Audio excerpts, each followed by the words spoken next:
Io so che abbiamo inaugurato un nuovo corso, so che da quando ci siamo noi in questo paese si parla di autonomia, è centrale nell'agenda di governo e so anche per certezza che non si tornerà indietro, per cui l'autonomia nel bene o nel male arriverà. Cioè a Roma devono metterselo in testa. Purtroppo sai qual è il problema a Varino?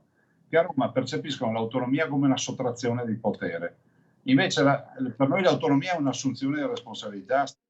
Sono passati 1000 giorni dal 22 ottobre del 2017, data storica per il Veneto, quando oltre 2.328.000 cittadini, pari al 57,2% degli elettori, si sono recati alle urne per il referendum sull'autonomia ed è stato un plebiscito con il 98,1% di sì. 1000 giorni di tavoli, negoziati e bozze, ma ancora nulla di concreto. E noi rispondiamo con i fatti.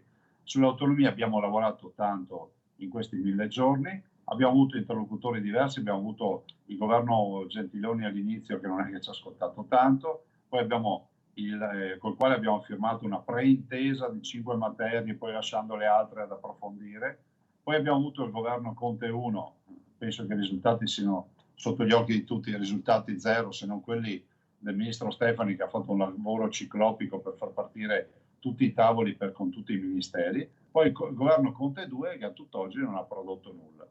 Questo onestamente è quello che abbiamo. Una situazione che comunque non abbatte il presidente della regione Zaia, ottimista sul fatto che prima o poi l'autonomia per il Veneto arriverà. Sono certo che la portiamo avanti. Questo governo vuole scrivere una pagina di storia, la facciamo con loro. Non la vuole scrivere, la faremo col prossimo governo. Cosa vuole che le dica? Io le posso dire che comunque l'autonomia ormai è un fatto procedurale, documentale, quindi non c'è più tanto da chiacchierare. Noi abbiamo presentato la bozza del contratto, il governo deve presentarci una bozza e mandarla in Parlamento.